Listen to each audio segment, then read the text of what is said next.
Hi friends, welcome back to my channel. আজকে তোমাদের সাথে শেয়ার করব একটা মাটন কারি রেসিপি। এর জন্য প্রথমে আমি কড়াইতে অনেকটা পরিমাণে সর্ষের তেল নিয়ে নিয়েছি, আর এর মধ্যে দিয়ে দিয়েছি গোটা জিরে আর শুকনো লঙ্কা, তেজপাতা সম্বার দিয়ে নিয়েছি। এরপর আমি এর মধ্যে কেটে রাখা পেঁয়াজ, মোটামুটি দুটো আমার মিডিয়াম সাইজের পেঁয়াজ এখানে কেটে রেখেছিলাম, ওটা আমি দিয়ে এটা ভালো করে কিন্তু ভেজে রাখবো।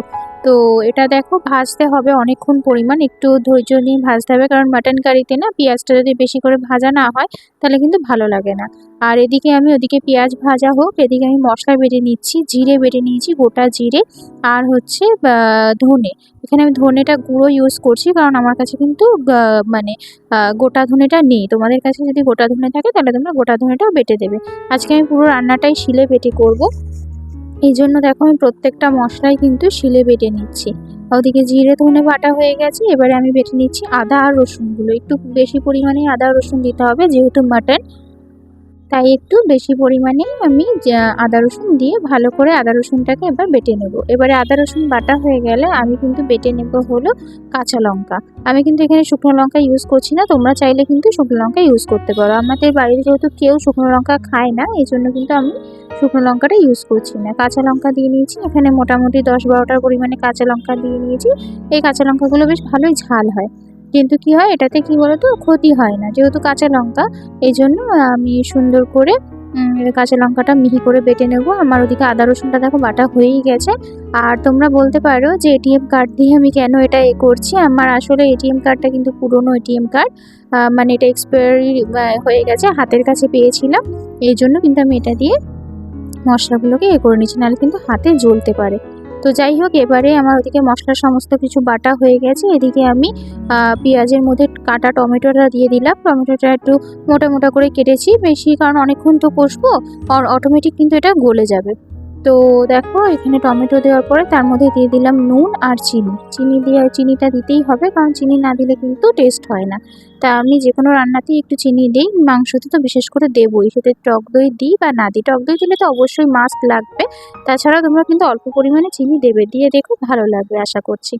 তো এদিকে ভালো করে এটা মানে ভেজে ভেজে নিচ্ছিলাম। এরপরে যখন ভাজা ভাজা হয়ে যাবে, তখন আমি এর মধ্যে দিয়ে দিলাম ওই যে সমস্ত যে বাটা মশলাটা করেছিলাম না, আদা রসুন জিরে ধনে কাঁচা লঙ্কা, এই বাটা মশলাটা পুরোটা এর মধ্যে দিয়ে আমি এবার ভালো করে কিন্তু এটা কষিয়ে নেব।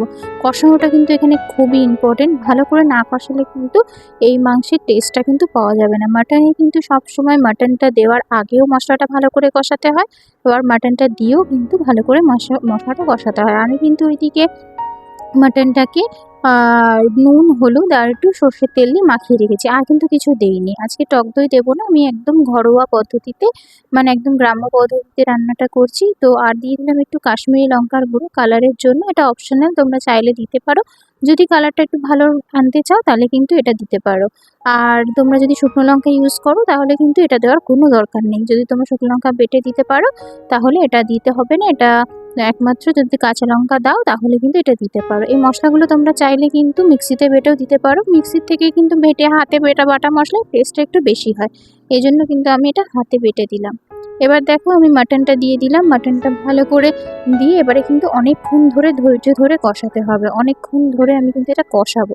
এবারে আমি মানে গ্যাস থেকে এটাকে আমি একটু কিছুক্ষণ কষিয়ে আমি কিন্তু এটা ইন্ডাকশানে দিয়ে দেবো, কারণ এটা তো যেহেতু অনেকক্ষণ হবে, মোটামুটি প্রায় ১ ঘন্টার মতো কিন্তু এটা, ১ ঘন্টা না, ১ ঘন্টার কাছাকাছি ৪৫ মিনিট মতো কিন্তু এটা আমি কষাবো। মানে কষাবো ১৫ থেকে ২০ মিনিট, তারপর আমি জল দিয়ে কিন্তু আরও মোটামুটি ৩০ মিনিট মতো আমি এটাকে রান্না করবো। নাহলে কিন্তু যেহেতু মাটন, তা এই পজিশনে কিন্তু তোমরা চাইলে প্রেশার কুকারেও করতে পারো, কিন্তু আমি এটা পুরোটাই আজকে মানে এই ইন্ডাকশানেই করবো, মানে কড়াইতে করবো রান্নাটা, প্রেশার কুকারে করবো না। তো দেখতে পাচ্ছ আমি অল্প অল্প জল দিয়ে কষিয়ে নিয়েছি, খুব সুন্দর করে কিন্তু এটা কষাতে হবে, যত কষাবে তত কিন্তু টেস্ট আরও ভালো পাবে। তো এবারে দেখো আমার কষানোটা হয়ে গেছে, কালারটা দেখেই বুঝতে পারছো। এরপরে আমি বাটিতে গরম জল করে রেখেছিলাম, ওই গরম জলটা পুরোটা এর মধ্যে দিয়ে দিলাম। একটু বেশি করে দিতে হবে, কারণ যেহেতু এটা ফুটবে আর সিদ্ধ হওয়ারও ব্যাপার আছে, তাই জন্য এটা মোটামুটি আমি একটু বেশি করে জলটা দিলাম। খুব পাতলা ঝোল রাখবো না, একটু হালকা গাঢ় গাঢ় ঝোল রাখবো। আর ওদিকে ওটা মোটামুটি হয়ে গিয়েছে ৩০ মিনিট মতো। এদিকে মা দেখো গরম মশলাটা বেটে নিচ্ছে। গরম মশলার মধ্যে কিন্তু গোটা এলাচ দারচিনি আর লবঙ্গ, আর কিন্তু কিছু দেওয়ার দরকার নেই। এরপর আমি আলু ভেজে রেখেছিলাম, মাটন যেহেতু আলু তো লাগবেই, তো ওই ভাজা আলুটা দিয়ে দিলাম। তোমরা দেখতেই পাচ্ছ অনেকটা কিন্তু জলটা শুকিয়ে গিয়েছে, লাস্টে নামানোর কিছুক্ষণ আগে আলুটা দিতে হবে। তো দেখো আমাদের মাটন প্রায় কিন্তু কমপ্লিট। এই যে দেখতেই পাচ্ছ, দেখে বুঝতে পারছো যে মাটনটা কিন্তু পুরোপুরি নরম হয়ে গিয়েছে, একদম মানে যতটা আমার দরকার ততটা কিন্তু নরম হয়ে গিয়েছে। এরপরে আমি এর মধ্যে দিয়ে দেবো গরম মশলা। গরম মশলা দিয়ে কিছুক্ষণ নাড়াচাড়া করে কিন্তু নামিয়ে ফেলবো। একবার তোমরা এরকম বাটা মশলায় আর প্রেশার কুকার ছাড়া কড়াইতে রান্না করে দেখো, আশা করছি তোমাদের খুবই ভালো লাগবে। তোমরা একবার ট্রাই করে আমাকে কমেন্ট করে জানাবে যে তোমাদের কেমন লাগলো। এবার দেখো এই যে মাটনটা আমরা নামিয়ে ফেলছি, তোমরা দেখলে বুঝতেই পারছো খুব বেশি ঝোল করিনি, আবার খুব কিন্তু গাঢ় মানে কষাও করিনি। তো চলো, তোমাদের যদি রেসিপিটা ভালো লাগে অবশ্যই করে একটা লাইক করে দিও আর চ্যানেলটাকে সাবস্ক্রাইব করে পাশে থেকো। Tata, bye bye.